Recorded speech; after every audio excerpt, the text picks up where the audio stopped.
there lovely people, my name is Lucille, and recently I've been getting really into these videos on YouTube all about the Mandela effect. Now if you don't know already, the Mandela effect is basically when a lot of people remember something happening that didn't actually happen. And some people think that these false memories we have are actually glimpses into a parallel universe with a different timeline, and everything is just slightly altered here. I've watched so many of these videos already, but a lot of the time I've noticed it's sort of focusing on the most popular ones, so I did a bit of research and digging myself to find some ones that you might not have heard of already. And keep in mind that you don't have to agree with what I'm saying, because some people will remember a situation one way and others will remember it differently. So without further ado, let's get started. Now the first one I want to share with you today is about Uncle Moneybags, who's the little character from Monopoly who carries a little sack of money on his back. Now a lot of people remember Uncle Moneybags as having a monocle, but when you look up images of the board game or just his character, you don't find any evidence of this whatsoever. In the movie Ace Ventura, there's a scene where Ace Ventura is standing at the bottom of a set of stairs. This old man comes walking down the set of stairs, and after Ace Ventura introduces himself, he points out that this guy looks just like the Monopoly man. The weird thing about this is that this movie came out years ago, and the man he's pointing this out to has a monocle.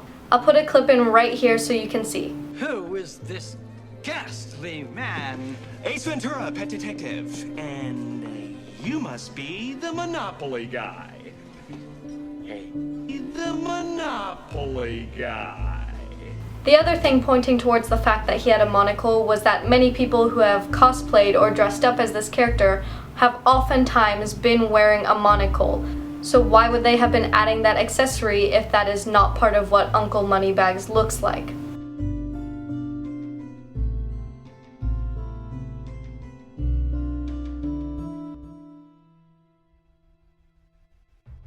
No one can be 100% sure. At the end of the day, it's honestly just what you remember.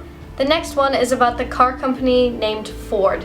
Now recently I was looking at their new logo, or their logo, and I noticed something that I hadn't realized before about it. In the Ford logo, the big F at the front has a little swirl inside the F. I'll put a picture right here so you can see. Now personally, I never ever remember seeing that little curl, the little pig's tail in the Ford logo. I always remember it just being a straight line, but apparently Ford has said that they never ever changed their logo and it has always been like this. There's a picture a few years ago of somebody who is taking a picture of their Ford car, and if you zoom in really close to the picture, you can see that the logo on their side of the car does not have the swirl. It is just a plain, straight, simple F, and I will put a picture or the video right around here.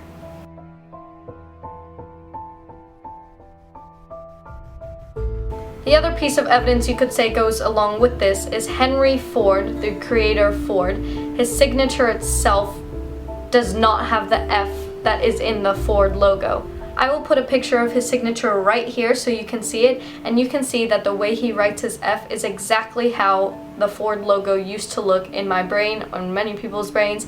That F, the name Ford, is written just like in his signature. There is no curl on the F, there is no swirl on the F. Then why does the logo look different? Now this last one I have is about the Kit Kat chocolate candy bars, which I love. They are so good and delicious, and they have a hyphen between the word Kit and Cat. Or so they used to, because now when you look anything up, the only thing you can find with Kit Kat is the word Kit Kat. No hyphen in between, just Kit Kat. Now somebody online has made a recreation, it's an edited photo, of what they remember the Kit Kat wrapper looking like. I'll put it right here so you can see. However, this isn't the actual wrapper, so there isn't actually evidence that's physical towards this. But back in the 80s, there was an advert released for Kit Kat. Now in the video, they're all dancing around with Kit Kats and singing about Kit Kats, but there's no hyphen on the logo. However, since this video was posted back in 2009 or 2010 on YouTube, the title has not changed and has remained the whole time. And the title of this video is Kit Kat 80s, with a hyphen between the Kit and the Kat.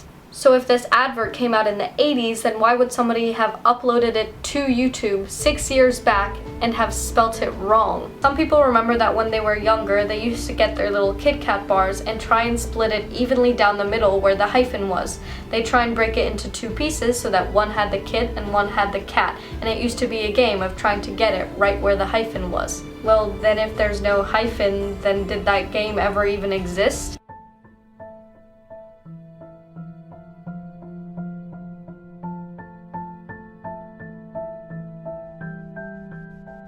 What the fuck? But yeah, that concludes everything I had for my Mandela effect conspiracy theory thingies that maybe you haven't heard about yet. Do you agree with any of the ideas given in this video? Do you disagree with any of them? Be sure to let me know. If you like this video, be sure to like it because it would mean a lot to me, and be sure to subscribe down below if you want to see when I make a new video, and join our wonderful little family. And I will see you guys very soon with a new video. Bye!